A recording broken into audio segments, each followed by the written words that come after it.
Hi, welcome to Solo Playing Tips.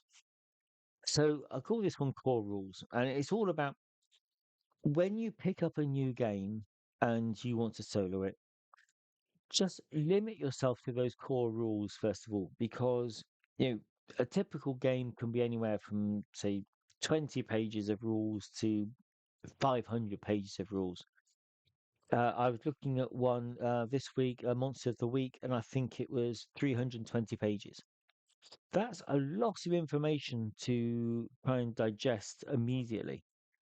Now, often I won't read every monster set of stats or every spell or you know, in the game. I don't need that all to start with. I can learn those on an as needed basis, but that still leaves quite a lot of information to read, learn, absorb, and then if you've got a load of individual rules, then you also have to remember all of those rules. Which ones to apply in each scene. Um, what can fundamentally change the dynamics of the game. I was playing a game recently, League of Dungeoneers, and we got the random encounters completely wrong. Um, yeah, and we were fighting. We nearly had a total party kill because the encounter that we rolled was for I don't know, maybe a ninth level party or something, and we were like first or second. And yeah, it was just because we got a rule wrong. Now, I am lucky enough that I often get sent, say the core rule book, several adventures, a couple of companions, as a thing of like, here, read our game, write some solo rules for it, please. And yeah, that's great. I love it. But I have to start with just those core rules.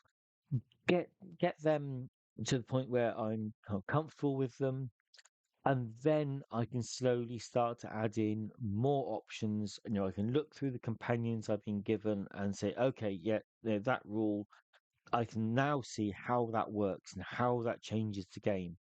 Where it will add more detail, where it will slow things down, and then I can start to add those in. The core rule. I think I was playing Fantasy Age, and there were like only six, first tier creatures and six second tier creatures, and then three third tier creatures. There was enough to kind of get you going, but not enough to really run an interesting, um, well, more than just a couple of one-off adventures. You couldn't really do a campaign with just what's in the rulebook. But those a few creatures did showcase most of the rules and the combat effects and things. So they helped me get to grips with the combat and the stunts and how dangerous the foes were. And then I could start to add in other creatures, and expand out from there. And it turned out that that's one of my favorite fantasy games. But if I chucked everything in at once, I could easily have been swamped because it's, a very simple game to run, but there's an awful lot of material, that you can bolt into it if you want. So yeah, that's it.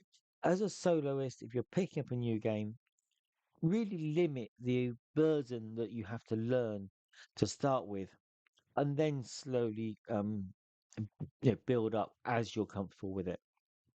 Okay, thank you for watching.